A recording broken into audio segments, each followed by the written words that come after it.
Hadirin dan hadirat rahimakumullah. Saya yakin semua kita ingin agar jadi insan yang sempurna. Tak ada satu orang pun yang tidak ingin jadi insan kamil. Walaupun Allah katakan laqad khalaqnal insana fi ahsani taqwim. Sesungguhnya kami jadikan manusia dalam bentuk yang paling cantik, paling elok. Di mana letak keelokan manusia? Bukan pada rupanya, bukan pada pangkatnya, bukan pada hartanya. Nabi Muhammad sallallahu alaihi wasallam bersabda, "Innallaha la yanzuru ila suwarikum wa amwalikum, walakinnallaha yanzuru ila qulubikum wa a'malikum." Sesungguhnya Allah tidak lihat pada rupamu, Allah juga tidak lihat pada hartamu, tapi yang dilihat oleh Allah hatimu dan amalmu. Bila disebut hati, kata Said Sabiq dalam kitabnya Akidah Islamiyah, mengapa hati?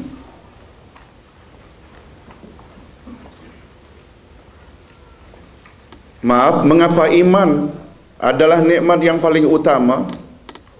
Karena iman letaknya pada hati.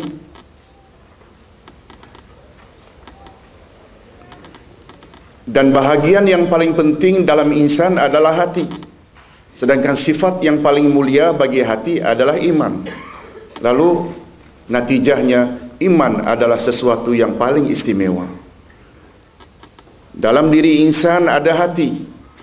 Dalam hati ada sifat. Sifat paling istimewa dalam hati adalah iman.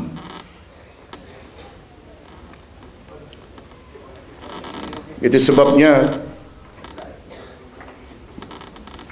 begitu Allah Subhanahu wa taala katakan insan semua akan dilempar dalam api neraka illa kecuali illal ladzina amanu, mereka yang beriman, wa amilus salihat, mereka yang beramal saleh.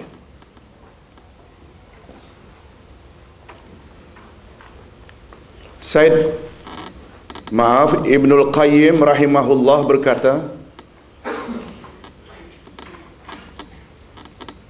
manusia dinamakan manusia karena ada dua unsur, jasmani dan rohani.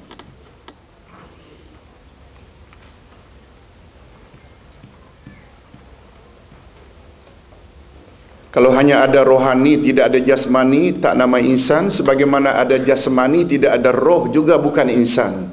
Yang sini namanya mayit, mungkin yang sini namanya hantu. Roh tak ada jasad. Insan dinamakan insan jika pada orang tersebut ada jasad, ada roh. Kata Imam Ibnul Qayyim, saya sangat setuju dengan pandangan beliau. Mudah-mudahan para hadirin dan hadirat juga demikian. Untuk menyehatkan jasmani, berilah dia makan dengan apa yang tumbuh di bumi.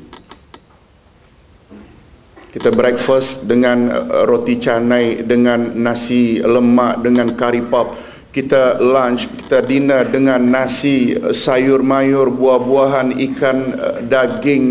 Betul tak semuanya timbul dari bumi? Sedangkan apabila kamu ingin menyehatkan rohani, hendaklah kamu beri dia makan dengan yang turun dari langit. Yang turun dari langit maksudnya adalah wahyu. Itu sebabnya ketika kita di luar tadi selalu disebut dengan santapan jasmani. Dah masuk dalam dengar ceramah, dengar tafsir ayat Quran, syarahan hadis-hadis Nabi, kita selalu namakan dengan santapan rohani. Dan wahyu pula terbagi dua. Sebab Nabi bersabda, "Unzila alayyal Qur'an wa mithluhu ma'ah." Telah diturunkan kepadaku Al-Quran dan yang semisal dengannya. Sepakat ulama hadis kata yang semisal dengannya, yang semisal dengan Quran adalah hadis Nabi sallallahu alaihi wasallam.